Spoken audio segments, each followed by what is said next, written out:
On est en train de compter la faune de ce sol de jardin. Quand on commence, on met de la terre, on va la laisser sécher naturellement. Les animaux, pour quitter la zone qui sèche et qui chauffe, eh bien, ils vont descendre dans le fond. Et puis, comme leur tennoir est très glissant, ils sont piégés dans le petit pot. Et cette mesure dure environ entre 10 et 15 jours.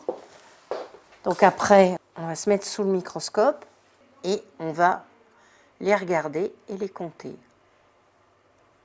Là, on est sur un sol de jardin, donc il en a beaucoup. Hein. C'est un sol qui a eu du compost, donc il a beaucoup de matière organique. On voit là un colembole, là c'était un acarien. Nous, ce qu'on compte, c'est la quantité, mais surtout aussi la biodiversité. C'est-à-dire, parce qu'il y a énormément d'espèces. Là, par exemple, vous en avez 2 différents. Vous voyez, on les voit à peine. Et plus on aura de biodiversité, plus le sol aussi sera vivant. Alors, l'intérêt de cette faune, ça va être d'aérer les sols, de faire des galeries, d'aérer les sols. Et grâce à cette aération, en fait, le sol va être oxygéné. On aura aussi, à ce moment-là, on a des microbes. Et ces microbes vont permettre d'assimiler les éléments du sol à la plante et permettre de nourrir la plante. Là, il faudrait mettre au... Velu, je ne sais pas ce que c'est là. On dirait une larve de coléoptère. Mais... Oui. On estime qu'on connaît à peu près 10% de cette faune du sol. C'est pas un milieu qui est très très étudié. Non. C'est un peu comme les gens trouvent que c'est ça. Les océans jusqu'aux années 60 qu'on connaissait pas du tout. Des espèces qui avancent lentement, d'autres très rapides. Dans le sol, vous avez 3 faunes. Celle que vous voyez là, qu'on vous montre, c'est celle qu'on appelle la faune épigée, donc qui vit au-dessus du sol.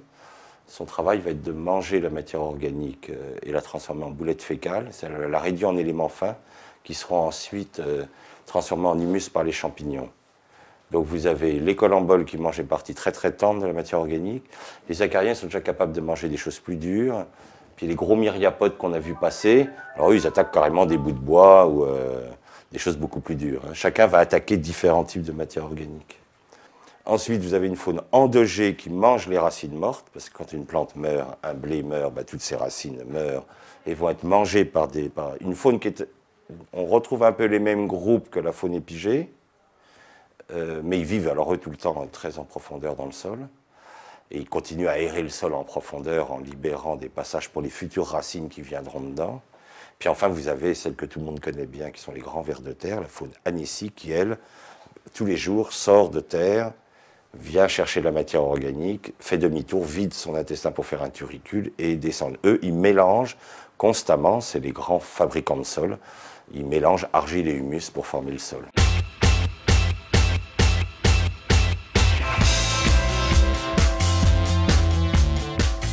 Nous, on fait ces études-là pour l'agriculteur. C'est-à-dire que l'agriculteur, s'il nous demande de connaître son sol, on va lui dire combien il en a par hectare.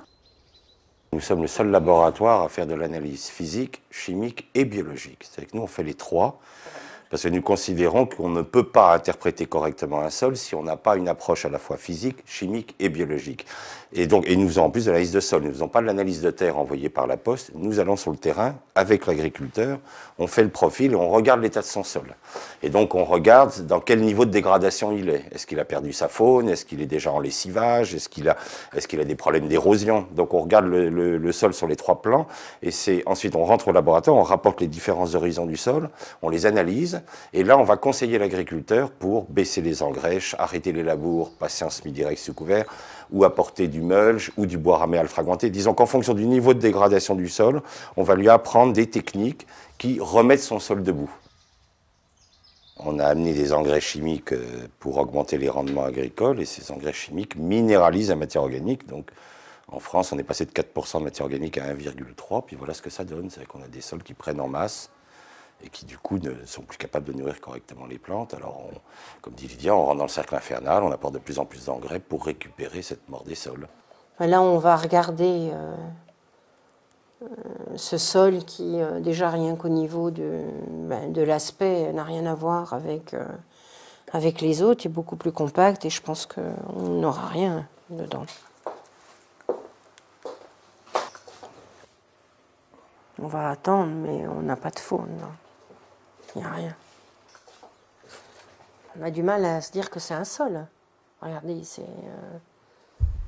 c'est complètement compact, c'est lunaire, quoi.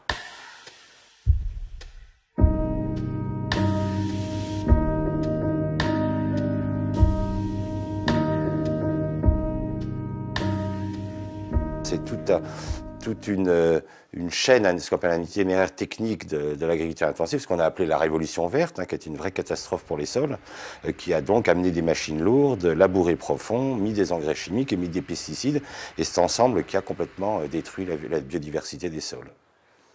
Ah oui, parce que la fertilisation, au départ, on a piégé les agriculteurs. La fertilisation, l'azote, le phosphore, le potassium, le NPK que tout le monde connaît, en fait, quand les agriculteurs ont commencé à le mettre, effectivement, ça a boosté, ça a augmenté les rendements de façon assez spectaculaire parce que les sols avaient de la matière organique. Donc, en fait, on les a leurrés parce que les fertilisants ont entraîné cette chute de la matière organique. Donc ça a permis de bourrer le crâne aux agriculteurs et de ne pas leur dire. Donc on vous dit, ah, sans engrais chimiques, on ne va pas nourrir l'humanité. Mais on ne la nourrit pas en ce moment. Jamais il y a eu autant d'hommes qui sont morts de faim. Donc il faut qu'ils arrêtent de mentir.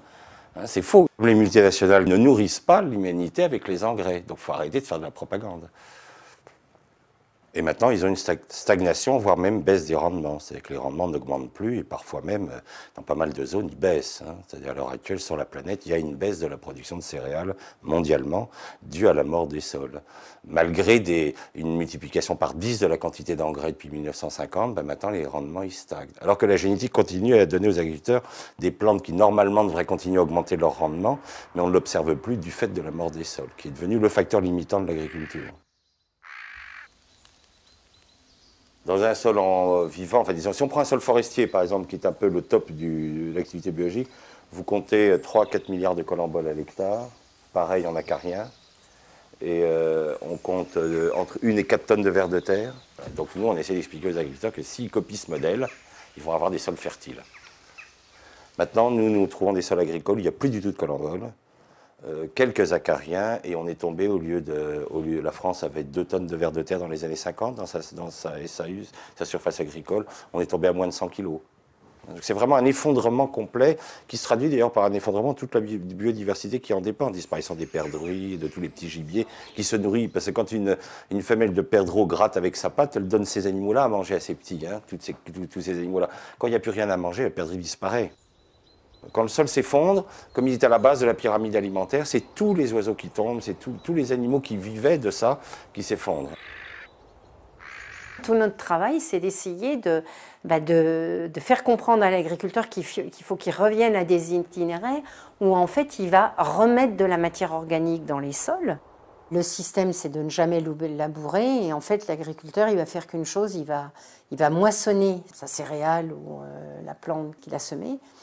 Il va essayer de garder les pailles les plus hautes possibles et directement dedans, là, dans cette végétation, avec un matériel approprié, un semoir à disque, il va semer directement dedans, un couvert. Les racines vont structurer, vont faire le travail du labour. Hein. En plus, on va nourrir la faune, les feuilles vont tomber, les plantes vont mourir, donc on nourrit la faune. Et directement dedans, après l'avoir écrasé, l'agriculteur va semer directement dedans la nouvelle graine. Ce semi-direct, c'est beaucoup plus compliqué. D'une part, il faut qu'il gère, il faut qu'il réaccepte de faire de la rotation. Donc il faut qu'il connaisse bien son sol pour savoir quel type de rotation il va faire. Donc là, ça devient une agriculture, je dirais, plus scientifique. C'est une vraie réflexion. Pendant 3 ans, je vais faire ça. Donc il faudrait les accompagner, il faudrait qu'il y ait des itinéraires par les chambres d'agriculture. Là, on est vraiment dans une agriculture durable, parce qu'il y a moins de matériel, vous utilisez moins de fioul, on régénère les sols, donc vraiment au niveau du futur, il devrait y avoir même une obligation, je dirais, d'amener ces techniques-là, et que les pouvoirs publics travaillent sur les plantes de couverture et travailler avec le sol. Mais le sol, quand vous travaillez avec cette biodiversité, et cette faune et ces microbes, ben c'est gratuit. Et on n'est pas prêt à promouvoir ce genre de choses.